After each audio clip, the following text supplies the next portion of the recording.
के तौर पर हुई है।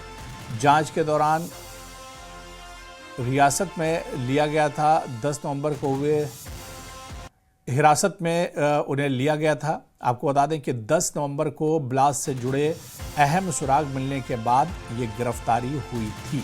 तो एक और गिरफ्तारी दिल्ली ब्लास्ट मामले में गिरफ्तारी हुई है। एसआईए ने श्रीनगर के बटमालू से एक व्यक्ति को गिरफ्तार किया और गिरफ्तार व्यक्ति की पहचान तुफैल नियाज भट्ट के रूप में हुई है।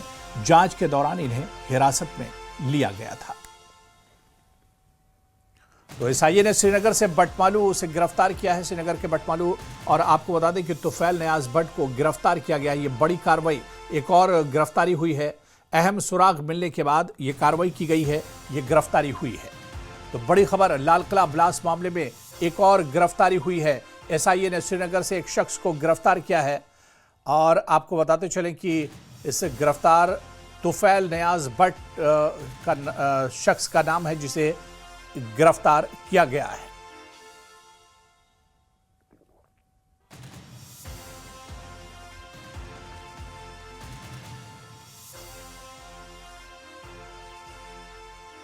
तो दिल्ली ब्लास्ट में एक और गिरफ्तारी हुई है और यह गिरफ्तारी भी श्रीनगर से हुई है। श्रीनगर के बटमालू से दरअसल यह गिरफ्तारी हुई है। आपको बताते चलें कि नयाज नाम के शख्स को गिरफ्तार किया गया है। तुफैल नियाज, अहम सुराग मिलने के बाद ये गिरफ्तारी हुई है और एसआईए ने श्रीनगर के बटमालू से ये गिरफ्तारी अंजाम दी है। तो एसआईए ने श्रीनगर से बड़ी कार्रवाई की है। और सरोज कफील हमारे सहयोगी हमारे साथ श्रीनगर से जुड़े हुए। सरोज, कुछ देर पहले ही हम बात कर रहे थे कि लगातार ताबड़तोड़ गिरफ्तारियां हो रही हैं, कार्रवाई हो रही है, छापामारी हो रही है। अब श्रीनगर से बड़ी खबर आई है जहां पर दिल्ली लाल किला धमाके से जुड़ी हुई एक और बड़ी गिरफ्तारी की गई है। क्या कुछ जानकारी मिल पा रही है? बिल्कुल सही कह रहे हैं आप। देखिए, लगातार ये कड़ी जो है एक एक करके अब आगे बढ़ती हुई जा रही है। कई सारे नाम सामने आ रहे हैं। तुफैल नियाज भट्ट, आपको बताएं, एक प्रोफेशनल इलेक्ट्रिशियन है, महज 25 साल के हैं और बेसिकली ये बटमालू के रहने वाले हैं। लेकिन इनकी गिरफ्तारी जो हुई है वो पुलवामा से हुई है, साउथ कश्मीर के पुलवामा से।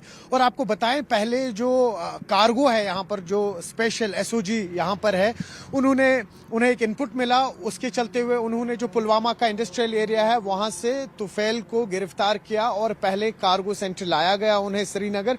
वहां से उनसे पूछताछ की गई और उस पूछताछ के बाद कुछ इंपॉर्टेंट इनपुट सामने आए, जिसके चलते हुए फिर तुफैल भट्ट को एनआईए के हवाले कर दिया गया है। और जिस तरह से आप बिल्कुल दुरुस्त फरमा रहे हैं, अब कई सारे और नाम सामने आ रहे हैं। अब आप कहेंगे कि तुफैल भट्ट जो है, हालांकि अभी तक एनआईए का कोई ऑफिशियल प्रेस रिलीज नहीं आया है कि इसकी क्या इन्वॉल्वमेंट रही थी दिल्ली धमाके में, लेकिन आपको बताते चलूं कि इससे पहले भी हमने देखा जासिब जैसे नाम सामने आए, कई सारे नाम सामने आए जो इन डॉक्टर्स से रिलेटेड थे। और इनका एक कॉमन लिंक था, आपने देखा होगा अबू, ये लोग सब प्रोफेशनली ट्रेंड इलेक्ट्रिशियंस रहे हैं। और आपको बताते चलें कि जो इनपुट्स लगातार सामने आ रहे हैं उसमें यह भी सामने आया कि किस तरीके से ड्रोन्स को असेंबल कर रहे हैं ये ट्रेंड इलेक्ट्रिशियंस है, इनका काम ही यही है।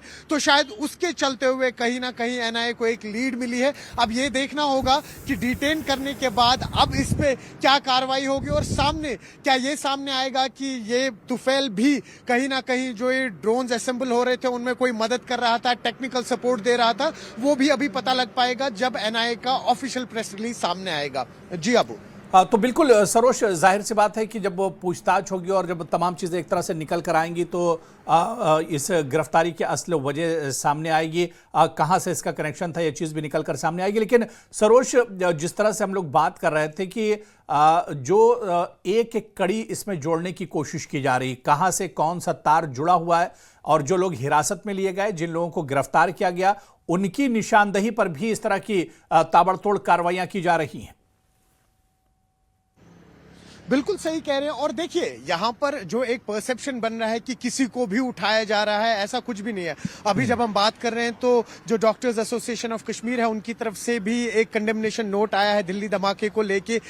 लेकिन साथ ही साथ आपको बताऊं, जिनको भी डिटेन किया जा रहा है, ऐसा नहीं कि उनको फिर गिरफ्तार किया जा रहा है, अरेस्ट किया जा रहा है। अगर ऐसा लग रहा है पूछताछ के बाद कि इनकी इन्वॉल्वमेंट नहीं थी तो उनको छोड़ा जा रहा है। तो ये जो एक गलत नैरेटिव बनाया जा रहा है कि हर एक को उठाया जा रहा है पूछताछ के मामले में, वो बिल्कुल गलत है।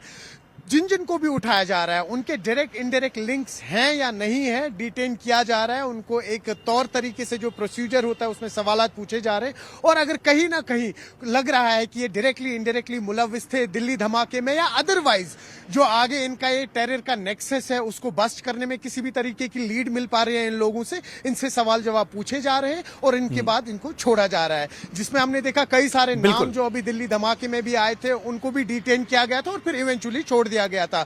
तो अब किस तरीके से और नाम सामने आएंगे, आपने देखा कि हाल ही में यहां पर देखिए जो हार्डवेयर की शॉप्स थी वहां पर लगातार पुलिस और एजेंसीज वहां से डिटेल्स ले रही है। जो यहां पर डायग्नोस्टिक सेंटर्स है वहां पे जाया जा रहा है। सेकंड हैंड जो यहां पर गाड़ियां बेच रहे हैं उन पे भी इस वक्त जो सिम कार्ड्स बेच रहे हैं, तो लगातार सवाल जवाब जारी है। उम्मीद यही है कि एक जो एक बहुत बड़ा नेक्सस है स्पेशली व्हाइट कॉलर टेररिस्ट का, इसको किस तरह से बस्ट किया जाए। जैसे हम सुबह भी बात कर रहे थे अबू कि ये कोई वो लड़का तो नहीं जिसको वर्गलाया गया 500 रुपए उठा के वो पत्थर फेंक रहा है।